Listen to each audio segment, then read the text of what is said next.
कारण दोन्ही समाजाची मतं निवडणुकीमध्ये हवी आहेत. मी जातोय राजेंद्र कोंढरे यांच्याकडे.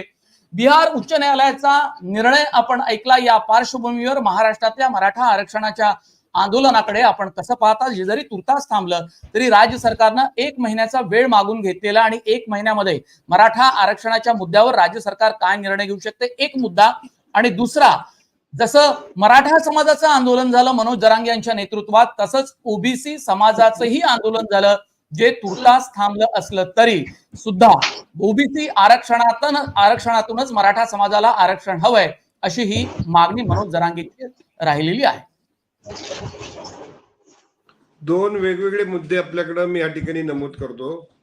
सर्वप्रथम आपल्या प्राध्यापक महोदयांनी 2 गोष्टी मांडल्यात. त्याच्या अगोदर एक गोष्ट पुन्हा एकदा महाराष्ट्रामध्ये मी स्पष्ट करतो. ज्यांची नोंद पहिल्यापासून मराठा आहे आणि आज रोजी मराठा आहे, यांचा कुणबी कन्व्हर्शनचा कोणताही विषय या सगळे सोयरे नावाच्या नोटिफिकेशन मध्ये नाही. हे 26 जानेवारी रोजी काढलेलं जे नोटिफिकेशन आहे सगळे सोयरेचं, हे जर आपण नीट जात पडताळणी तज्ञ आणि महसुली अधिकाऱ्यांच्या मार्गदर्शनाखाली वाचलं तर कपातला चहा बशीत पिल्यासारखं एवढंच त्याच्यामध्ये क्लिअरिटी आहे. याच्यामध्ये कोणत्याही प्रकारे जी काही भीती दोन्ही बाजूने निर्माण केली जाते त्याच्यातली ही वस्तुस्थिती मी सांगतो. माझ्याकडे महाराष्ट्रातल्या प्रत्येक जिल्ह्यामध्ये किती प्रमाणपत्र दिली 1986 सालापासून याची आकडेवारी माझ्याकडे सचित्र आहे. त्याच्यामध्ये 39 लाख कुणबी प्रमाणपत्र आतापर्यंत दिलेत आणि त्या 39 लाख कुणबीमध्ये मराठा आणि मराठेतर कुणबी अशा 55 जाती त्याच्यामध्ये आहेत. तिसरा मुद्दा, जे आता प्राध्यापक महोदयांनी सांगितलं की 76 लाख समथिंग काय त्या नोंदी बोगस आहेत, हे सब कुछ झूट आहे.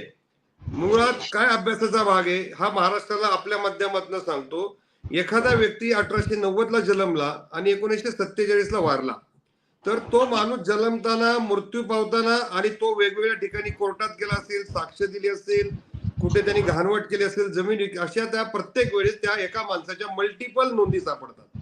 त्यामुळे ज्या 76 लाख नोंदी सापडल्या त्यापैकी मराठेतर कुणबी म्हणजे गडचिरोली पासून तर कोकणातल्या कुणबी बेल्ट मधल्या सगळ्या कुणब्यांचा समावेश आहे.